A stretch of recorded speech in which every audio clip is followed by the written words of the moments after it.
Hey, what's up guys? Today I'm talking about the Black Ops 4 beta that just finished last night, went over the weekend. It was a private beta just for PS4 for anyone that pre-ordered the game previously.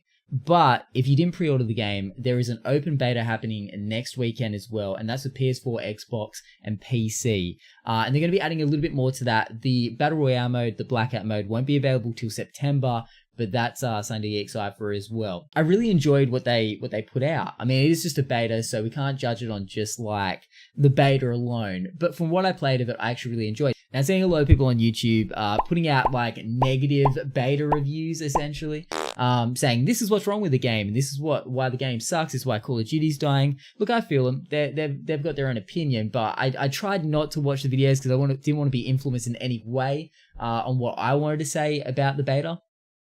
But I watched a couple of bits and pieces of what they had to say.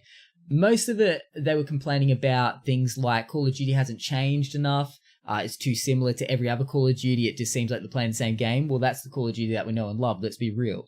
But the other thing that people complained a lot about was the time to kill. Now, they've upped the time it takes to drop an enemy by a split second. I think maybe like it takes maybe 1 or 2 extra bullets to kill an enemy. I didn't hate this. I actually really like the fact that it takes a little bit longer. It adds a strategic element, and I'll explain why. They've added a new element that you don't regen health anymore. You actually use an item called a stim shot. So essentially this is a healing boost that you use on your own terms. I actually really like this as opposed to the regen of health that's been in all the other Call of Duties that I've ever played. Just because this gives it a little bit more of a strategic element. I mean, you've got to know when you've got time to heal. You've got to work out if you should be reloading your gun or healing. What's in the best interest if someone's running at you after you've just been in a gunfight already. I think it adds to something a little bit different. The thing I'm hearing though is a lot of people don't like the time to kill. I haven't heard much about whether people like the stim shot idea over the regen of health. But the thing I'm kind of picking up on is that people are like, I don't like the time to kill. But then they're also on the other side of the coin complaining that not much has changed from Black Ops 3. It goes to show that sometimes developers are up against a bit of a wall when it comes to, you know, making a game that has been out for so damn long. Essentially, they don't want to do their community dirty by putting something in the game that everyone's going to be like, what is this shit?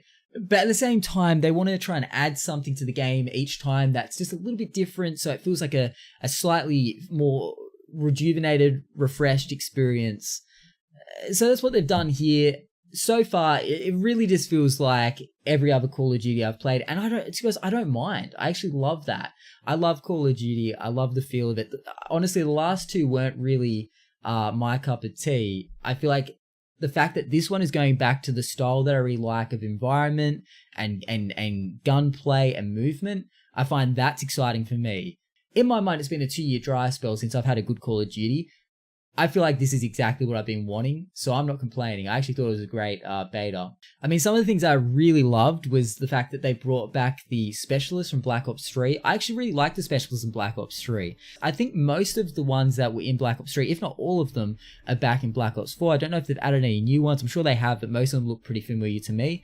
Even their special weapons and abilities look quite familiar. I actually found myself playing Nomad quite a bit, which I'm not sure. I'm pretty sure he was in Black Ops 3. I don't remember using him in Black Ops 3, but I used him quite a bit in this one. I like that his special weapon is a dog that you can set on people. Just runs around attacking the shit out of people and mauling them to death. I think that's kind of fun.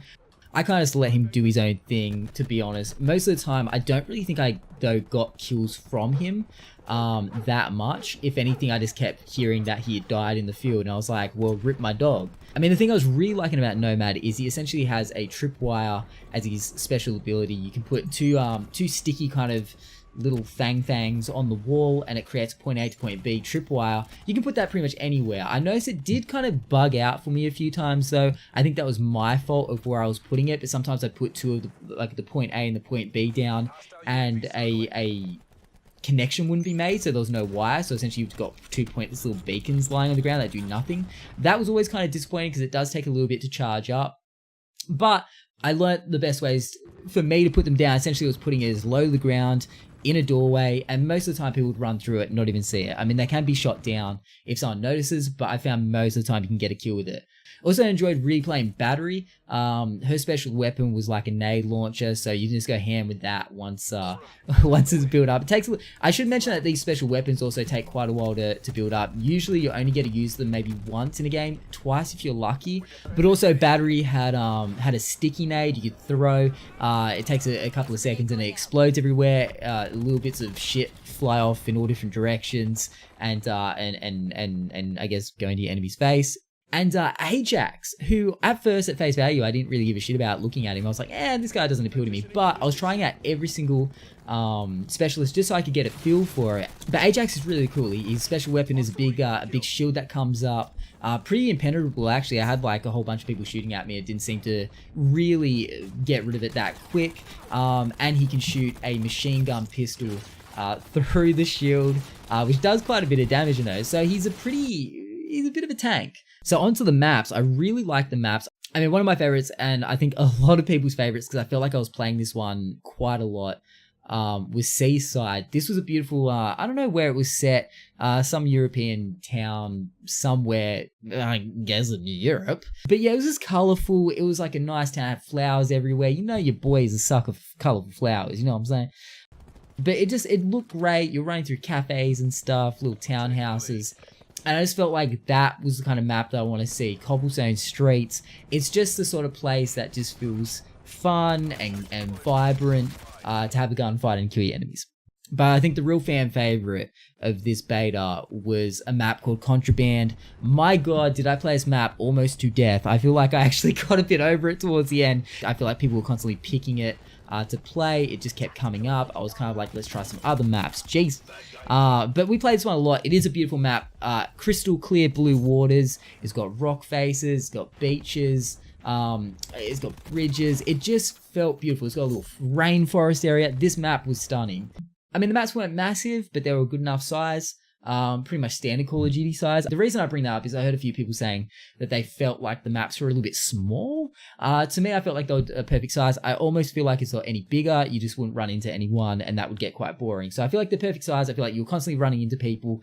I feel like you don't want to be on each other's toes, but you also don't want to be running around the map not finding anyone, because that's the worst in a Call of Duty game. You want a fast-paced game. So I feel like the maps were a good size. I felt like I was constantly running into people, but not feeling like I was stepping on each other's toes. I just couldn't get any momentum. So I feel like, in my opinion, maps were a great size. And the final map, which I would say felt like maybe one of the biggest maps and one of my personal favorites, was Gridlock. It has a bit of an Asian-inspired architecture to it. It looks like a ruined city. It has cars everywhere. But then you have a part of the city that isn't ruined. It has all little like shops and stuff on one side, and the other side is like a day spa running through it. It looked awesome. It has like flowing water down. It has like beautiful trees and stuff in the courtyard. It just looks stunning. I mean, so now thinking on it, there was probably only maybe like 5 or 6 maps for the first beta.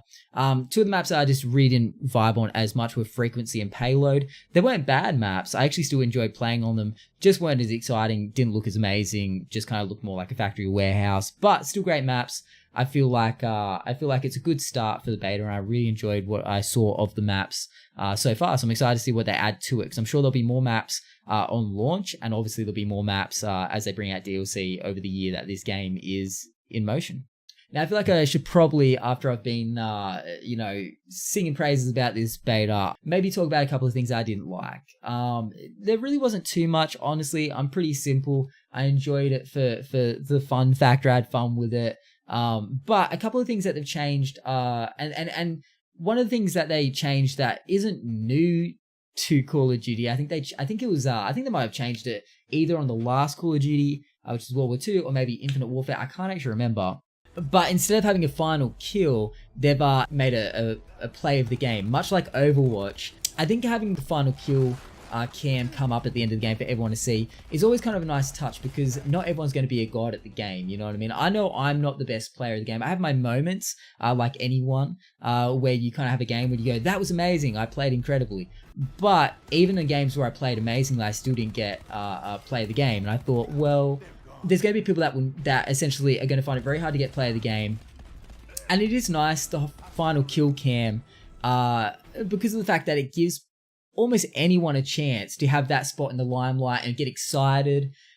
Look, it's a little thing. It really doesn't matter that much. And I think as long as you're playing it enough, you'll probably get a couple of, play the games and whatnot. But it's a little thing I always used to love when I played with my friends, would get excited who got the final kill. I guess it'd be the same if you got to play the game. To be honest, it doesn't bother me either way.